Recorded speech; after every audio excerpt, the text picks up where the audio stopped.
You've done some research on the domestication of wolves. Can you tell me the story about what the research shows about how wolves evolved into dogs? Yeah, absolutely. The first thing I'll lead with is that we don't know as much as you might think we do. There's a lot of debate within the field as to what happened, when it happened, where it happened. And there are lots of good stories and not yet much consensus among them. Um, One of the really interesting questions is actually whether dogs were domesticated only once or whether they were domesticated multiple times in different regions of the world, and then mixed subsequently to produce modern dogs. We know that dogs were the first domesticated animal. They were domesticated from wolves probably at least 15,000 years ago, but it could be much earlier than that. And some people argue for dates as early as maybe 30,000 years ago or more, and others are much less convinced. And what people think about those questions tends to depend partially on what kinds of evidence they're looking at, whether they're looking more at, say, archaeological evidence or genetic evidence, but also how they interpret that evidence. And there are a lot of compelling stories, and I think we have a lot of open questions and a lot of work still to do. Um, Another aspect of dog domestication that's particularly interesting is the extent to which humans purposefully domesticated dogs, or the extent to which dogs kind of maybe domesticated themselves. And this is a question in any domesticated species, because the domesticated species, just by adapting to the altered environment that humans provide, can actually change itself quite remarkably.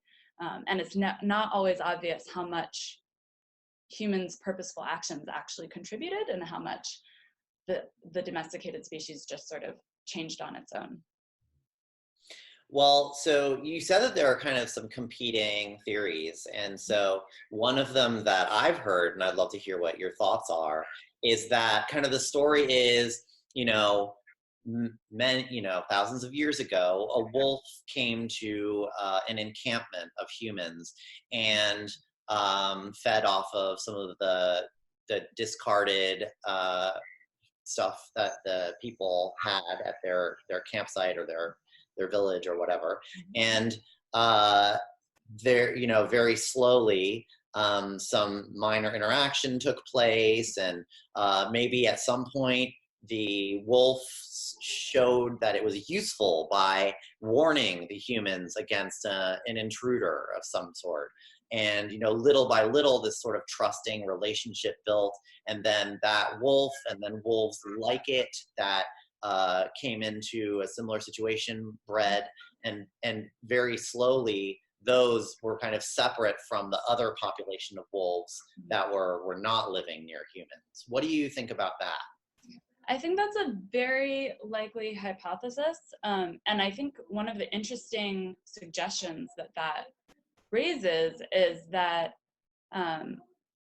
what we think of as wolves in terms of modern wolves may not actually be representative of ancient wolves. And so I think of it kind of as that ancient wolves were much more varied, and you had maybe ones who were a little bit more friendly, tolerant of humans.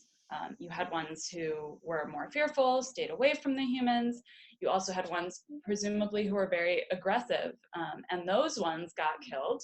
The ones who were friendly became dogs, and the ones who were really scared of humans and stayed as far away as possible, those are actually the ones who probably survived as wolves. And so we do have to be careful when looking at modern wolves that they may not be entirely representative of the wolves of 15 or 30,000 years ago. That's really interesting.